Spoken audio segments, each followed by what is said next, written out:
पूरे स्टूडेंट को यहाँ से निकलना बाहर एक सीधी लाइन में। तो आप गेट के बाहर से जब पहुँचोगे तो भी आप सीधी लाइन में रहोगे? रहेंगे कि नहीं रहेंगे? नहीं। हैं? क्या हो जाता है? हम स्कैटर्ड हो जाते हैं, वो कहते हैं स्कैटर्ड हो, इधर से उधर चले गए। Okay, so that is a, यहाँ भी लाइट क्या होता है, वो फोटोन जो एटम से इंटरेक्ट करता है, उसका क्या होगा वो उन्होंने सोचा उस बारे में कि how the photon will behave when it will enter in the material, whether it is liquid or the gas or it may be solid, but the transparent one. तो बहुत सारे आपको पढ़ाया जाता कि प्रिज्म से कैसे जब वाइट लाइट निकलती है तो वो 7 कलर में डिस्ट्रीब्यूट हो जाती है। ठीक, पर ये जो ब्लू कलर है उसको हम मोनोक्रोमेटिक लाइट बोलते, that is only having only one wavelength and one frequency. तो उन्होंने ऐसे जो है मोनोक्रोमेटिक लाइट पे काम करना शुरू किया, उसको डिफरेंट मटेरियल से गुजारा, उस पर फिल्टर्स लगाए और अलग अलग कलर्स का बिहेवियर दिया। सो he found ultimately he found that there is some change in the wavelength, in the energy of the outcoming photons. जो बाहर आ रहे थे फोटोन, अगर आप यहाँ से बाहर निकल जाओ, एकाएक आपके बाल उड़ जाएं तो क्या होगा? कैसे उड़ाएंगे? हो सकता है? पॉसिबल? क्या होगा कि जो अंदर आपने देखे, जो पहले आपको देखा, वो दूसरे को लगेगा कि कुछ चेंज हुआ है इनमें। ठीक है, so that difference in your structure can be see. तो उन्होंने उस छोटे से डिफरेंस को ऑब्जर्व किया और उसको रमन स्कैटरिंग के नाम से जाना गया। सो द वेवलेंथ का जो एनर्जी का difference, so that is, he said that this cannot be happen with the elastic collision. Elastic collision जानते हो आप लोग क्या आता? नहीं। अगर मैं एक बॉल को इस सरफेस पे फेंकूंगा, क्या होगा उसका? That will interact with the surface, surface से इंटरेक्ट करे, कहाँ जाएगी वो? कहाँ जाएगी? बॉल तो सब बच्चे खेलते हैं ना, छोटे छोटे बच्चों, अगर फेंक दें बॉल इस सरफेस पे तो क्या करेगी? वापस। मैं यहाँ से फेंकता हूँ उसके नीचे, तो क्या होगा उसका? रीबाउंड होगी। कहाँ तक जाएगी? कुछ कम होगा। Where it will go? Up to what height? जहाँ तक मैंने फेंका, जहाँ से मैंने जिस ऊंचाई से फेंका, जो पोटेंशियल एनर्जी थी उसकी, वो काइनेटिक एनर्जी में चेंज, फिर क्या होगा? क्या होगा?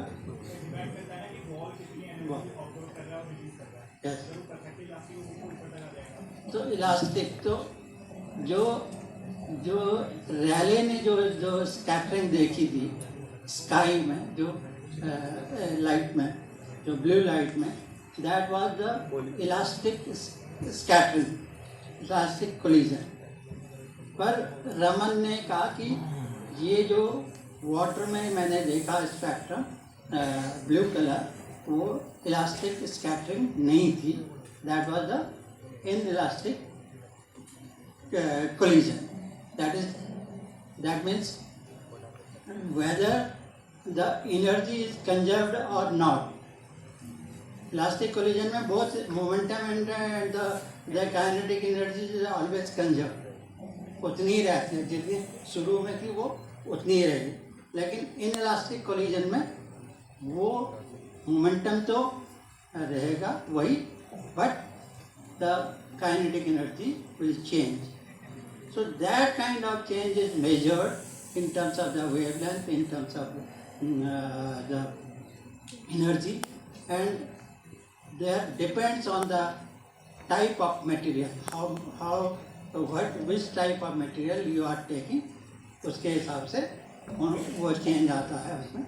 उसको कहते हैं कि वो रमन इफेक्ट था, और वो उसका ह्यूज एप्लीकेशन उसके बाद हुआ जब नोबेल प्राइज़ उनको मिला। तो आपके अब साइंस के जितने भी फील्ड होते हैं, आप अभी आपको नरेंद्र जी बता रहे थे कि हमारे पास मेजरमेंट के कितने इक्विपमेंट होते हैं, उसमें एक लीडार भी उन्होंने मेंशन किया था।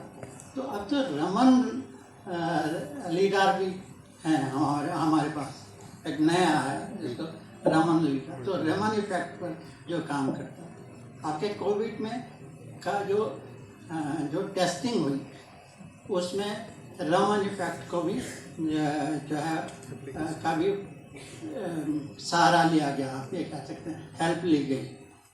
जो आपने उसके लिए ड्रग जो इंजेक्शंस आपने बनाए उसको रमन इफेक्ट के हिसाब से क्या कैसे पॉलीमर कैसे चेंज होता है, कैसे उनका स्ट्रक्चर चेंज होता, वो सब रमन इफेक्ट्स के से आता है। नैनो टेक्नोलॉजी में यूज हो रहा, मटेरियल साइंस में यूज हो रहा, सारे जो फील्ड हैं आपके उनमें रमन इफेक्ट का यूज होता है, और वो आपको स्ट्रक्चर फॉर्मेशन में, स्ट्रक्चर को जानने में और उसका कंपोजिशन में वो आपको मदद करता है। That is the Raman effect. So that's why it is important. तो दो चीज़ें आपसे उससे सीखनी है कि उसमें उन्होंने ये ऑब्जर्व, अगर वो उस शिप में सो जाते, कुछ नहीं देखते, तो उनको ये आइडिया ही नहीं आता। आपको कोई आइडिया के लिए कुछ चीज़ चाहिए, है ना। जैसे अगर आँख कान सब बंद हो जाए, हमारे पांचों जो इंद्रियां जिनको कहते हैं, तो आप कुछ सोच ही नहीं पाओगे। तो कुछ सोचने के लिए कुछ चीज़ चाहिए सामने, आपके कुछ ऑब्जेक्ट चाहिए। तो उनको वो ऑब्जेक्ट मिल गया, उन्होंने उसको ऑब्जर्व किया। तो पूरी की बहुत सारी साइंस जो है वो ऑब्जर्वेशंस पर डिपेंड करती है। तो आप जो भी आपके सराउंडिंग में what is happening, if you will not observe that deeply, then you can't get the new things, new ideas. तो रमन ने ये दिखाया कि एक तो जब वो इतने छोटे थे, उन्होंने बहुत सारी बुक्स को पढ़ लिया था। आजकल तो हम बुक्स, अभी लाइब्रेरी हम बात कर रहे थे पांडा साहब से के साथ, एक 6 करोड़ की लाइब्रेरी बन गई, लेकिन उसमें आएगा कौन, एक बड़ा क्वेश्चन यह है।